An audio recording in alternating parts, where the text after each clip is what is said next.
How to do, y'all? This is John, and today we are talking about The Brink of War, a new movie out in theaters right now. And in The Brink of War, it deals with Ronald Reagan, who is in Iceland to meet with Gorbachev, the leader of the Soviet Union, in a meeting that will eventually result in the end of the Cold War. However, not a lot of people knew that at the time, so the discussion was very intense, and no one knew what would result of it if it was even successful. And that's what this movie's all about. Reagan, Gorbachev sitting together, talking, and having some pretty intense conversations. Now, to get things started, what I liked about the movie. I think the performances from the actors are really good all around. Jeff Daniels as Ronald Reagan, that one kind of surprised me. I wasn't exactly expecting him to be as good as Ronald Reagan, but he was. He may not have tried to mimic Reagan's voice the way that Dennis Quaid did a few years ago, but you do get the sense of tension and the desperate need that Reagan had during these conversations. J.K. Simmons was also, good as George Shultz, but to me, the guy who stood out the most was Jared Harris as Gorbachev. Gorbachev was the leader of the Soviet Union. He is the other guy in this meeting. He is leading a country that is very much in debt, very impoverished. The threat of famine is about to hit, the Soviet Union again. He very much understands the need for this meeting. And I have to say that tension, that desperation that would be needed for Gorbachev is in Jared Harris's performance. And not only that, but without, getting into big fancy special effects, just using these two figures' words.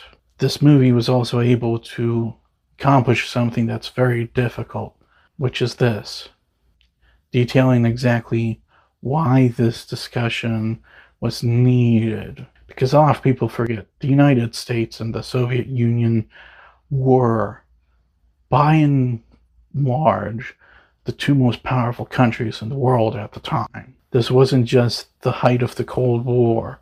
This wasn't just, this intense fight between two different ideologies that never truly escalated into full-scale war. However, the threat was real at every moment.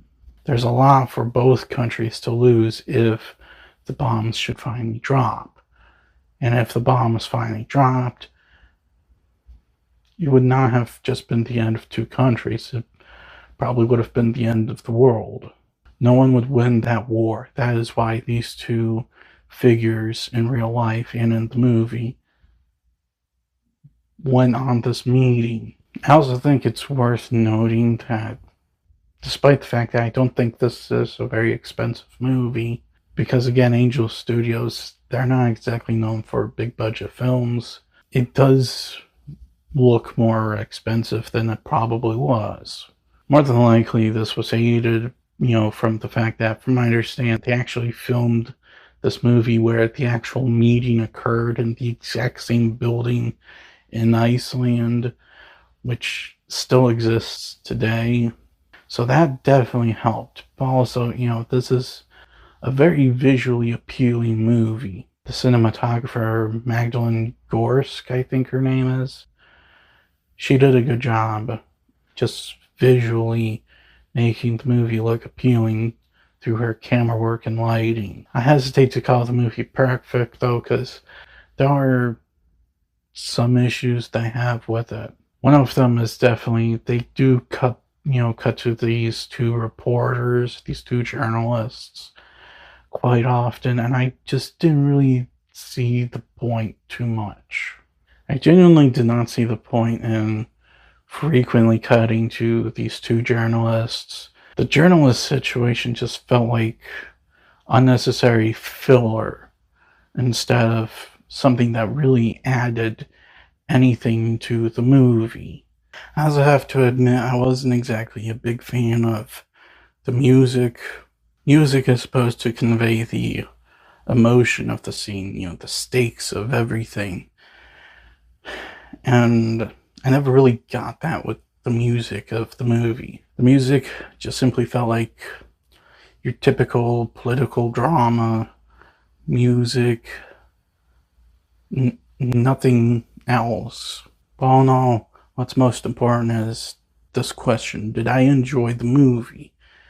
Yes, I did. Again, it's not a perfect film, but it definitely showed the stakes of everything going on during this conversation in history. I did think the movie did a good job, with the meeting itself, making everything intense with just two people talking.